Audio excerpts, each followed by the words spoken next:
Bonjour à tous, je suis Didier Mazier, je vous souhaite la bienvenue dans cette nouvelle live session d'Ibis TV où nous allons poursuivre le travail que nous avons commencé la semaine dernière à partir d'un personnage que nous avions créé avec Fuse et puis animé avec Mixamo. Nous allons maintenant intégrer ce personnage dans une vidéo que nous allons gérer avec Photoshop. Avant de nous mettre au travail, vous savez que nous ne plaçons aucune publicité sur ces vidéos YouTube, mais je vais quand même faire un petit peu d'auto-promotion. Vous allez pouvoir vous procurer dès à présent ce magnifique ouvrage de 484 pages qui fait le point complet sur Photoshop dans sa toute dernière version 2017. Voilà, et bien nous n'avons plus maintenant qu'à nous mettre au travail. Dans Photoshop, je vais devoir créer un document. Je vais donc cliquer sur Nouveau et je vais choisir ici un format qui va être un format vidéo. Alors ici, il s'agit d'un format récent. Je pourrais cliquer ici sur Film et vidéo et choisir parmi les différents formats vidéo. Une fois que j'ai choisi mon format, je vais cliquer sur Créer. Vous remarquez qu'actuellement, je suis ici dans un espace de travail qui est un espace de travail Les Indispensables. Nous allons commencer par entrer dans l'espace de travail 3D. Vous remarquez que l'espace de travail 3D intègre directement la notion de montage vidéo. Dans un premier temps, nous allons donc créer un montage vidéo et nous allons avoir maintenant ici des pistes qui vont s'afficher. Ici, il y a une piste qui correspond au calque 0, c'est-à-dire au fond blanc, et il y a une piste qui va correspondre à la piste audio. Et lorsque nous allons ajouter maintenant des éléments, ces différents éléments vont s'ajouter au fur et à mesure dans cette ligne de temps, dans cette timeline. Je vais commencer par importer et incorporer une image qui va constituer mon fond. Elle se trouve être une image de New York la nuit et je vais importer cette image dans mon document. Bien entendu, par caméra raw, je pourrais effectuer des réglages. Elle n'est pas au format, il va donc falloir que je la recadre. Je vais pouvoir le faire par les différentes poignées, en appuyant sur la touche majuscule pour garder la proportionnalité. Vous constatez, une fois que l'image a été placée, qu'il y a une nouvelle piste sur la timeline. Cette piste correspond à mon fond. Il va donc falloir maintenant que j'importe l'élément 3D que j'avais enregistré à partir de Mixamo, je vous le rappelle, au format DAE. Pour réaliser cet import, nous n'allons pas passer par le menu Fichier importer, mais par le menu 3D, car ce que nous allons importer, c'est une marionnette 3D. Il va donc falloir aller dans le menu 3D et demander à créer un nouveau calque 3D à partir d'un fichier. Et là, nous allons aller rechercher le fichier DAE que nous avions exporté à partir de Mixamo. Lorsque vous avez décompacté l'archive zippée qui avait été exportée à partir de Mixamo, vous avez à l'intérieur du dossier un fichier DAE et un dossier qui va comporter toutes les textures des différents éléments du personnage. C'est ce fichier DAE que nous allons ouvrir. Nous allons passer au travers d'un certain nombre d'étapes. Nous allons nous contenter simplement d'accepter les différentes possibilités qui vont nous être proposées, puisque nous pourrons modifier ultérieurement la taille de la scène, et puis nous allons pouvoir éventuellement convertir les couleurs, et notre personnage se trouve être importé. Nous allons maintenant, dans un premier temps, le redimensionner, ensuite nous gérerons l'éclairage, et nous verrons comment il va fonctionner en termes de vidéo.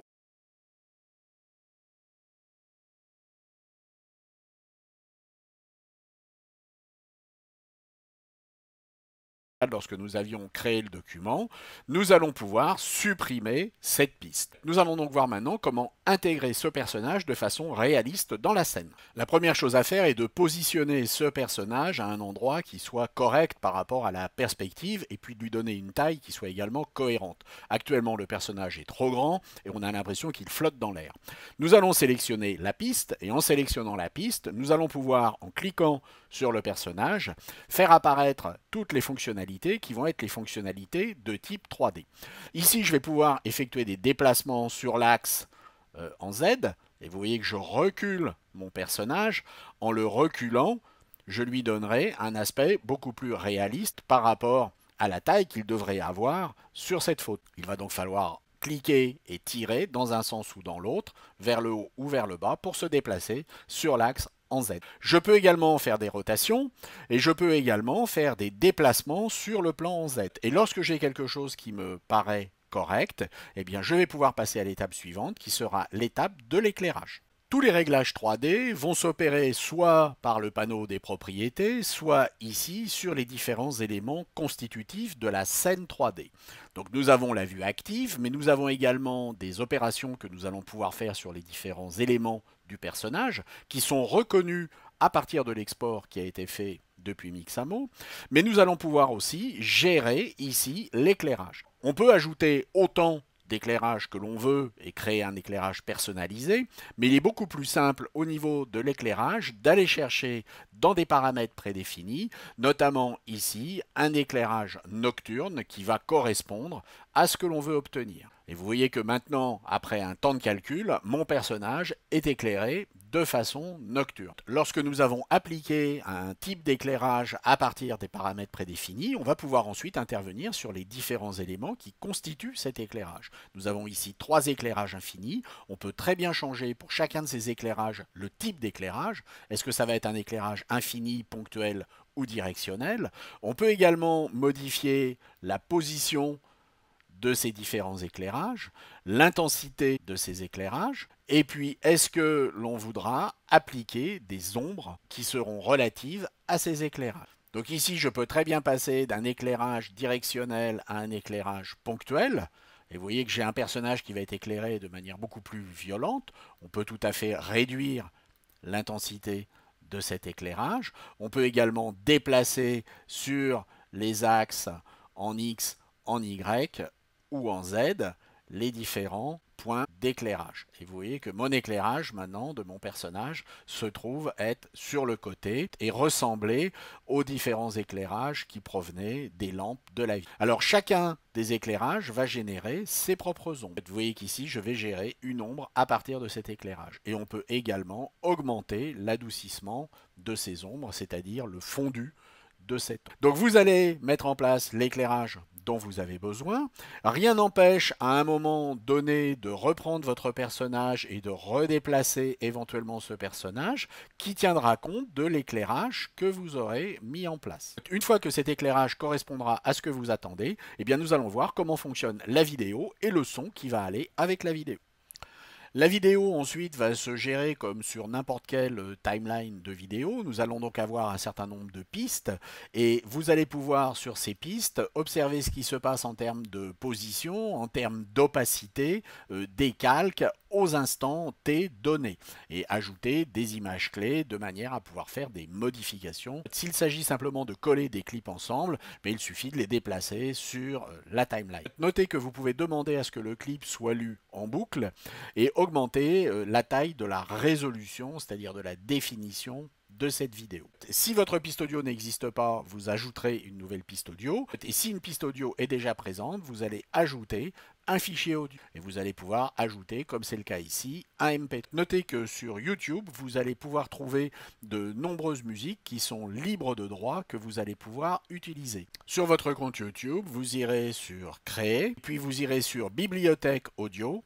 Et vous pourrez ici aller chercher des musiques, mais également des effets sonores. Pour chacun de ces effets, vous pourrez vérifier si vous êtes libre ou non d'utiliser ce morceau et de monétiser votre vidéo. Une fois que vous êtes satisfait du résultat, que vous avez bien intégré les différents éléments visuels et audio, il ne vous reste qu'à exporter votre vidéo. Vous le faites via le menu Fichier, Exportation, rendu vidéo. L'export se fait au format MP4 et vous allez pouvoir effectuer un certain nombre de réglages, notamment sur le format de compression, sur le paramètre de qualité et puis sur les différentes tailles du document que je ne vous conseille pas d'agrandir mais plutôt de réduire si nécessaire. Vous aurez également à régler la fréquence d'image du document.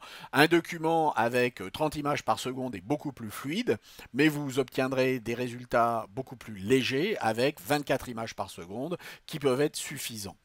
Il y a bien entendu après un certain nombre d'options de rendu qui vont dépendre de la carte graphique avec laquelle vous travaillez, du GPU avec lequel vous travaillez.